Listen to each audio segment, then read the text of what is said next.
And the fucking camera doesn't fucking focus. What's good, guys?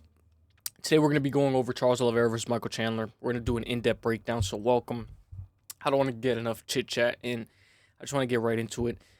35 years old for Charles Oliveira. Michael Chandler, 38 years old. We know that he took a massive hiatus. His last fight was 1 year and 11 months ago against Dustin Poirier. And we know that recently he's been waiting for Conor McGregor. He's going to be taking on Charles Oliveira in the rematch on November 16th, which is going to be at Madison Square Garden at UFC 309 against with the headline of John Jones versus Stipe Miocic. It's going to be a very good fight, and I wanted to do an in-depth breakdown. Right now we have 16% for Chandler and 84% for Oliveira. Majority of the Oliveira picks are by submission. Chandler's going to be by KO. You can definitely tell that this fight might not go the distance. We're going to go into it. So we're going to start off by saying Charles Oliveira got new shorts.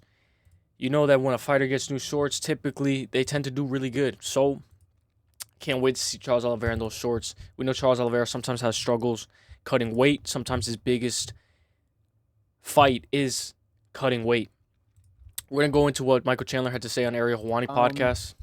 I watched the first round about a week ago. Okay. Yeah. Didn't watch the second round. Second round was Sure. me making this really silly mistake that I have since cleaned up. And Dude, the second round was 19 seconds. I was too young, man. Even though I was old, I was too young. I was too new in the sport. I had 2.5 minutes of octagon experience, 2.5 minutes of UFC cage time. And man, not only have I just grown as a fighter, but obviously these last year and a half, it'll be 2 years that I've been out of the octagon, out of competition. So many things I've changed, and so many things I've worked on, and so many things I've turned into a completely different man. So we can't. I watched the first round about a week ago. Okay. Yeah. Didn't watch the second round. Second round was Sure. me making this really silly mistake that I have since cleaned up, and I was too young, man. He says he was too young, even though that was literally, if we actually go back to it, 3 years and 5 months ago. So I guess he can say that because it was a long time ago, almost 4 years. But we know that Michael Chandler tends to make the same mistakes that he usually does. This is him training, a little skit. Oh! I don't know if this is fake, though. It was funny, though. Right here, I wanted to show Michael Chandler in Bellator.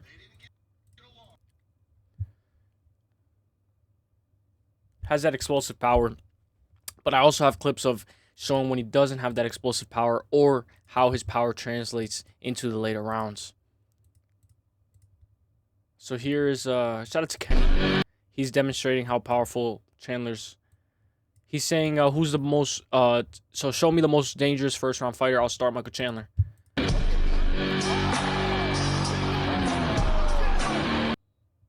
just have to mute it just so I don't get copyright. But when he finished Hooker, he put the whole division on notice on his debut. First round against Oliveira. Covers the distance. But what I like about Chandler is when he holds his hand out right here to frame. He uses his hand to frame. Covers the distance right over the temple. Almost like that Neil Magny, Carlos Prates type KO. And it shows that Michael Chandler has that very explosive power very early in the fight. And it does translate to the end of the fight. It's just that he tends to gas. His leg kicks are very good. Right here against Gaethje, he hurt Gaethje.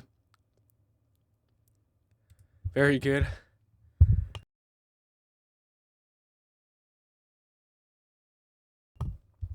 That was probably one of my favorite combinations in order to finish the sequence and round and combo. First round, 2 minutes and 19 seconds into the first round. Frames his hand. Right hand down the center. Puts Justin Gaethje, makes Justin Gaethje do the chicken dance. Follows up. His finishing ability is not like Dustin Poirier. A guy like Dustin Poirier tends to stay safe in this barrage of punches. Michael Chandler's not the most technical, and you can see how telegraphed his right hand is. Goes, trying to break through the guard. Doesn't do a very good job at breaking through the guard. Just throws hammers, just throws wild. Tries to just cover distance. Empties out his entire gas tank. Just throws the same punch combination over and over again. Right hand, right hand. Dustin Poirier was just eating it. Dustin Poirier is very, very defensively sound. Right here, I want to show the Bellator highlights, how he starts off really, really fast. Has that same finishing ability like he finished Dan Hooker. That right hand lands, money, shows In all of his Bellator finishes, you can see that he's always trying to land that big, massive right hand.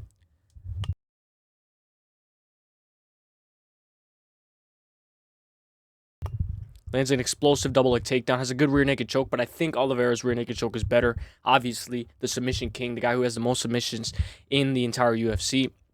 But we know that Michael Chandler is very good at mixing it up. His right hand is money, and the way he's able to just control, he doesn't even control distance. He just covers massive amounts of distance. He's right here and then ends up within 2 steps all the way across the fence. Slams him hard, bro, and he's out. Then I wanted to show this one right here, the barrage of ground and pound, to see how accurate he was in the ground and pound. And sometimes he just needs to land a few just in order to finish the job. Right down the center, finished him. It's that right hand. You know, one thing that I wanted to say was if this guy can suplex Oliveira, I know it's a little bit of Hail Mary. You can get into an exchange where you can keep on landing good ground and pound. He has a very good suplex, but we know that he doesn't maintain that top control that well. I think he needs to implement wrestling for this fight. And if he doesn't, he's going to have to strike with a crazy... I mean, if it's crazy because you can't implement too much wrestling as well, because when you're versing a guy like Charles Oliveira, this guy's going to try to wrap you up on the floor, so you don't want to implement too much wrestling, but you know he has a very good arm triangle as well. If he can get to this position, he has good submissions as well, but I don't know if you're going to be able to submit the submission king. He was able to get that, put him to sleep. Shows that he has a very tight squeeze. I know these are very old clips, but I also wanted to show the fight against Eddie Alvarez. I had to show this one because I figured that this one was very important. And the reason why I wanted to show it, because I wanted to see how Chandler looks in the later rounds. When he's tired, when he's gassed. This is the second one, and I know this was 10 years ago. But this is a very important sequence because now we have allowed knees to the head when you're no longer a ground opponent.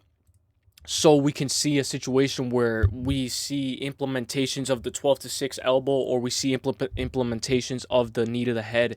Maybe Oliveira has Chandler in a position like this, and Oliveira can knee Chandler to the head. Excuse me. Chandler tries to roll out. Looked like he was just desperate for an escape. He didn't want to be in that position. He gives up his back, and that's a bad habit to have against a guy like Charles Oliveira. You don't want to give up your back at all. Then I wanted to show when he's in the bottom half, when he's getting controlled, how does he do? How is his submission defense? How good is this guy at staying alive? And here's a really tight rear naked choke from Eddie Alvarez. We know, in my opinion, this was prime Eddie Alvarez. I don't know what you guys want to say. Maybe when he was in the UFC, he was prime, but this was what made me a fan of Bellator as well, because I wasn't a fan of this organization until I saw these crazy fights like this. And we see that Chandler's very good at surviving, holds the hand up to protect him from the rear naked choke, his eyes bruised up. And I want to see this because we could get into a position where Chandler's all bruised up, all bloodied up, and we have to see how good is he at surviving. And one thing is, this guy has a very high threshold for pain. One of the highest thresholds for pain I've ever seen. He's getting grappled, trying to escape, ends up on top. Very good reversal. And this is the Chandler that I want to see if he's going to fight a guy like Oliveira. You have to have a high threshold for pain. You have to have these good reversal sweeps where you have to end up on top. And you have to clasp your hands like how Chandler's doing right now. This is very late into the fight. So these guys are tired. These guys are gassed. These guys blew out their entire gas tank. So we can definitely see where, let's say Chandler's tired. He has Oliveira against the fence. He holds him there. He still has enough power to grab him, take him down to the ground, and control him. But we know that Eddie Alvarez is trying to take the whizzer, and he's trying to sweep around and take the back. Chandler's using all of his strength to hold this guy down to the ground, basically using one entire arm. Eddie Alvarez is all bloodied up, giving his back. Round ends, and it shows that a guy like Chandler can survive if he's put in a horrible position. Then we go into Justin Gaethje versus Chandler. They start off fast. Leg kicks were a big factor for Justin Gaethje to win this fight, set up a lot of his combinations, and Chandler's main frame is one of my most important things to talk about, how he frames his hand to land the right hand right down the center. Lands it again, frames his hand, Lands that right hand, and he's very accurate with his right hand. Lands a good uppercut, good leg kicks as well. And I remember Chandler in this fight, he was just eating punches, just walking with his head down. And this is a very underrated combination that Chandler has. This 1-2.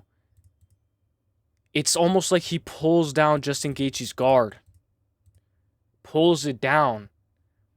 And then as he's pulling down Justin Gaethje's guard, lands that right hand right down the middle. We can definitely see another position or another moment where he catches Oliveira and he puts Oliveira down and Oliveira's rocked. And we know Chandler, last time he went into Oliveira's guard, so we need Chandler to let Oliveira back up. I'm just giving the best simulations and scenarios for both fighters and how they can win this fight. This is an in-depth breakdown. So when we look at Gaethje off the fence, he's not as defensively sound. He's just eating punches, trying to defend this very deep takedown that Chandler has. And as he obviously defended the takedown, but we know that a guy like Chandler, oh, this elbow was perfect too. A guy like Chandler just tries to make something work out of the explosivity. So right here, very good elbow landed inside the distance. We can see Oliveira maybe land some good elbows inside the clinch. I think Chandler does better when he's in this side of range, not when he's all the way in or all the way out. I think he does better when he's in the middle. Tries to close distance, lands that right hand. His right hand is the best for all of his combinations. We know he is susceptible to an uppercut. I saw against Eddie Alvarez, his guard tends to be a little bit open, so he tends to be open for that uppercut. But Justin Gaethje is a master when it comes to this boxing stuff. That uppercut lands again. Justin Gaethje tries to close distance. Chandler's tired already. We know that this guy gets tired a little bit fast. He shoots in for a takedown, gets defended. Gaethje's going. Gaethje's getting ripped to the body. Closes out a distance. Then Gaethje gets eye poked. And then Chandler keeps on going. We saw that. That was a little crazy. But we know that this can happen in that fight as well. You know, Chandler could open out his hands or Oliveira opens his hands and it could be an opportunity to land. You know, a guy like Chandler is not going to stop. He keeps on going. It's crazy because the odds were minus 425 for Justin Gaethje live. And then Chandler closing distance, ripping to the body. We can definitely see implementations of Chandler ripping to the body, but we don't want to see this exciting Chandler where he just does all of this for show. He has very good takedowns, but when he slams Gaethje to the ground, he loses control because of how hard he slams him to the ground. He loses control, ends up giving up his entire back. And if he does this with Oliveira, you do not want to give up your back to Oliveira. The body shots are very good. I don't know why he stopped going to the body. That teep kick to the body can land too. We saw him land that front kick to the body on Tony Ferguson. Has a very good, accurate front kick. Tries to close distance. Lands a good uppercut for himself, but then he throws the same uppercut again. He throws the same combination twice. Right here, he gets a little bit... He's just eating punches. Gets a little tired, just eating punches against the cage. And you don't want to do that against a sniper like Oliveira. He says that he's going to fight a little bit more calculated. And like I said, a calculated Gaethje was the one that was able to beat Tony Ferguson. So a calculated Chandler can be a new regimen. We could see a whole different fight. This is a rematch, so don't expect rematches to play the same. We see Oliveira right here in positions of scrambling, practicing his jiu-jitsu, practicing the butterfly guard, the guy on the bottom, practicing maintaining top control, rolling.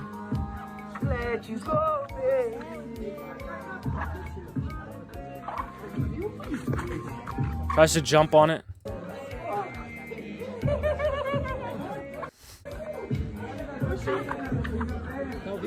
But we did see Oliveira play too much of that game with Arman Tsarukyan, where he was playing that game too much, looking for submissions off of his back. We saw it get a little dicey, but I do not want Oliveira to spend too much time on the ground. We know that's how he was able to survive against Michael Chandler. When he was on the ground, he was able to pull Chandler down and survive and get all of his marbles back together.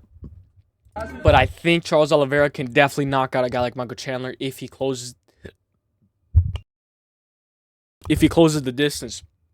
Excuse me. I think this is a perfect threat. Every Charles Oliveira finish in the UFC, do but tap. He's forced to tap right here. And we know Charles Oliveira started basically his entire career of MMA inside the UFC. We know guys that are fighting at 309 like Mickey Gall have started their career inside the UFC. So it can either make or break you. And a guy like Oliveira was able to go to the belt after losing multiple times in the UFC. So we're going to see where Oliveira's at. We know Chandler has been away from the UFC for a long time. And we know Oliveira's always had this game and very good rear naked choke. We know Chandler has a very good rear naked choke as well. Oliveira always has this BJJ. but I just want to show the different scrambles or the different positions that we can see where Chandler gets his leg stuck and he's trying to roll for a leg lock, and Chandler's explosivity is trying to get out, and he has his heel, and Charles Oliveira is using it to sweep the back. He gets his back, and then he's getting a calf slicer on a guy like Michael Chandler. We know that it's very unlikely, but a guy like Michael Chandler who makes very crazy mistakes very fast, he can definitely, or let's say Michael Chandler's on a guillotine. Michael Chandler's very explosive. If Michael Chandler's on a guillotine on Charles Oliveira, he's going to jump on it. He's going to use everything in his hands. He's going to use all his muscles. All the blood in his muscles is going to fill up, and it's going to get him tired. And then Oliveira's going to be able to probably take the neck. I'm just giving different simulations and different scenarios for both fighters. But from what I'm looking at it, this is going to be an absolute bloodbath. Like, this is no way this fight goes the distance. And if it does, somebody's going to be severely hurt, because this fight has violence written all over it. And a lot of people were calling Oliveira a quitter. And Justin Gagey said, once a quitter, always a quitter. But this guy is nowhere near a quitter, especially now that we've seen him in the UFC get the belt and have the Oliveira. I like this too, because Oliveira tends to be in this position way too much. He tends to just dance all on the ground. He's looking for a submission right here. Tries to get it. And this guy taps pretty quick. He taps actually the fastest tap I've ever seen. Gets him in a nice triangle choke, and he's done. That triangle choke didn't even sink in for like a second. Right there. Gets it in. So we know Charles Oliveira likes to play this game, but maybe Michael Chandler could be in a position where he's just stalling and he's on top of Charles Oliveira. I think Michael Chandler's not going to want to go to the ground this time around, so maybe this can backfire on a guy like Oliveira who's trying to spend too much time on the ground. But I definitely see wrestling in this fight. There's no way they're not going to wrestle. If it's Oliveira implementing the wrestling, or if it's Chandler implementing the wrestling out of him getting hurt and trying to look for an explosive double leg takedown, this fight is going to hit the mat. There's no way this fight's not going to hit the mat. One of my favorite submissions from Charles Oliveira. I don't know exactly what the submission is called, but the way he's able to jump on it, it's almost like an inverted guillotine with his leg. Like, he uses his whole entire leg. So not only does he have a very good squeeze, but he's able to put the squeeze pressure at the right time in order, because if you squeeze too early, you end up blowing your whole gas tank and the guy can breathe out. So you have to squeeze at the right time. Right here against Nick, he was forced to tap, but these guys have very good cardio. So the fact that he's able to tap these guys with this amazing cardio is insane.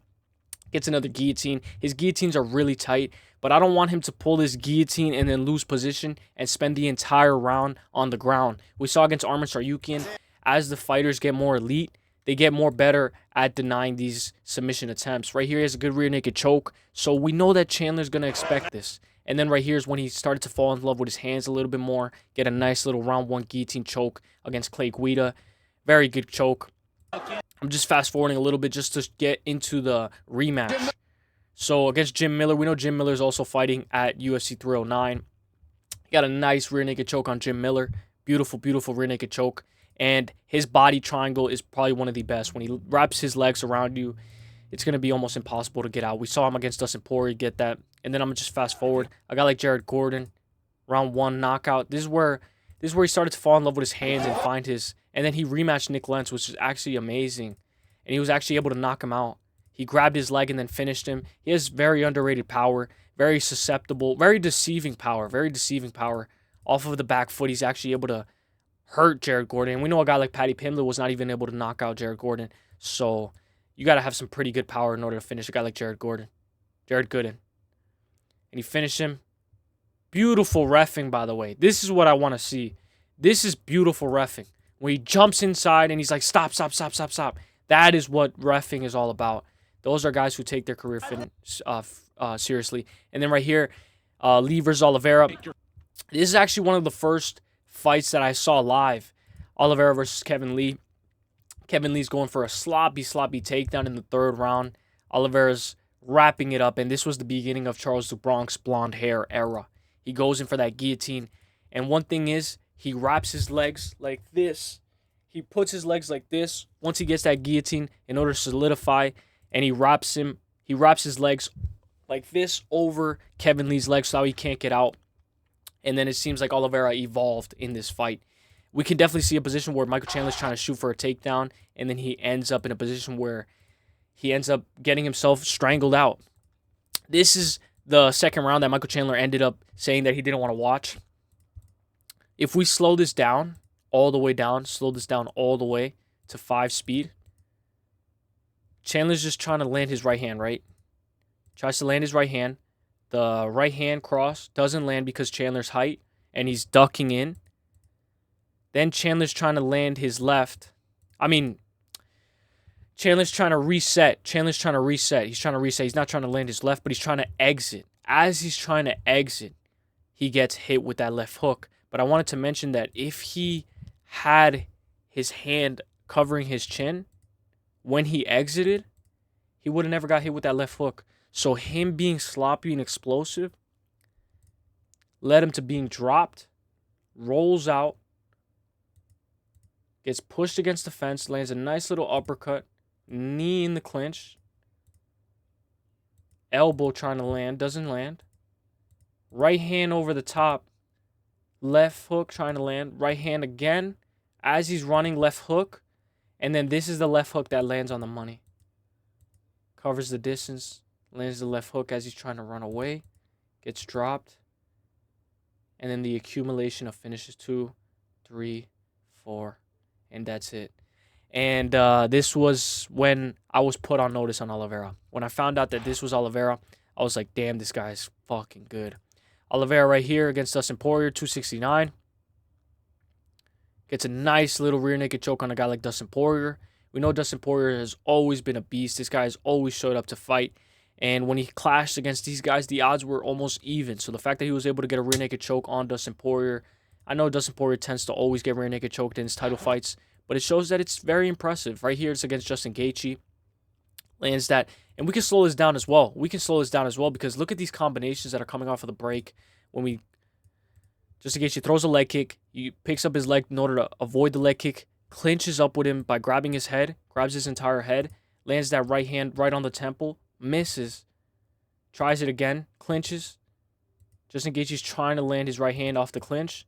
He grabbed his head, so he already managed the distance. Lands that right hand down the center. Gaethje tried to parry it. He wasn't able to parry it. Gets dropped. As he's getting dropped, Gaethje kind of turns over, gives up his back. Oliveira's trying to take it over. As he's already trying to take it over, he already has this hook in. Oliveira's trying to get him. He already has it sunken in. As it was going down, as he was taking him down, he already has the rear naked choke sunken in. He wraps it up.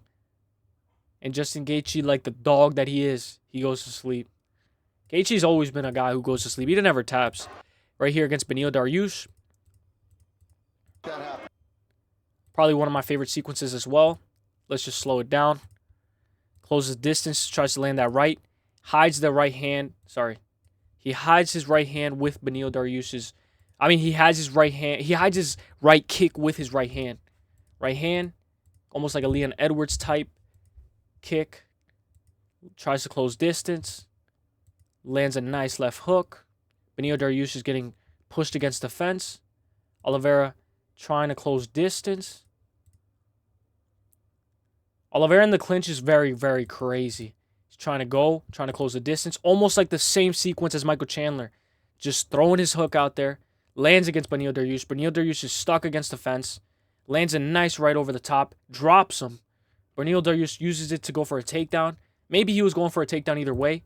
Goes for that leg. Charles Oliveira defends the takedown. Wraps around immediately. The cage is right here, so there's not that much space. Wraps around immediately around, trying to take the back against Beneil Dariush. Beneil Dariush is trying to use his arm, try to keep that leg from going around his back. Beneil Dariush is willing to roll, but that was one of the worst mistakes that Beneil Dariush could have ever made in his entire career, because him being on the bottom half of Charles Oliveira is one of the worst mistakes you can ever make.